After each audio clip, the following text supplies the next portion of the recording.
Kumo, tapos lugo. Walang ganun. Welcome to Intramuros, or welcome back to Intramuros, and welcome to the 119 Intramuros Tour. So I am your tour guide for today. My head, siya yung pinaka-leader. Ito na yun. So anyway, tindak yung Governor General, pinatuloy din yung execution. So in-execute si Francisco Teves sa tapat ng San Agustin Church. Nangyari pong ginawa rin po nung simbahan na yung sinabi nilang Excommunication. Oo. Pero minsan dead man naman dun eh. At saka yung stopping all religious activities, and actually good question. Oo, tinuloy nila. 3 days lang nag-last. Kasi may mga umapela na pahe na, may ginawa kaming, may hinanda kaming activities, feast day namin ngayon, tapos hindi namin pwedeng gawin. Tama na. Ay, so wala din. So ngayon, the workers were flattening the soil to lay in the foundation.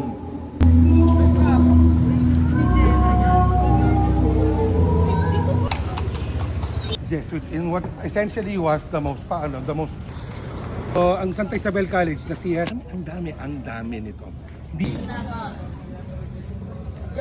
ayun Hanap sila ng mass grave. Salix divided across 4 graves. So saan tama yung 1659 isang military base na binuo ng Japanese, and even yun na yun. These are the American bags, but ito lang ang ruins sa Metro Manila. Dami kong learnings ngayon. Ito, dito nagtuunang bumomba ang mga adik. Pakita ko lang to. So this one is bomb. So papunta na kami ng dungeon. Dito na masasaksiyan ang, hindi ko rin alam ano meron.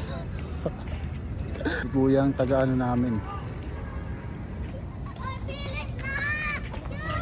Whereas dati, when it had the orange wash, it was so easy. Yung nagpipiknik. Oh, the photo na to taken in Dami daw ditong multo eh. Dami kwento ni Kuya.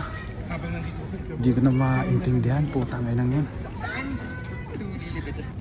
Itong chamber na to, that will eventually become the dungeon, first built in 1590. Sorry Ron, pag nalaglag. Wag. Palabas na ba yan? Exist na to? Ito nga pinunta natin dito eh. Hindi sinunog, hindi naman pinugutan ng ulo, parang wala. Tapos tuyot na tuyot yung mga katawan. Nung itsura ng Manila bago siya nasira. Ito ang Manila ng 1930s. Grabe, no? 1930. Ang ganda. Ganda, oh. Maski ang Binondo sa likod, parang ang linis ng Binondo, parang social, no? Yung best nyo pwede sabihin ng Binondo clean.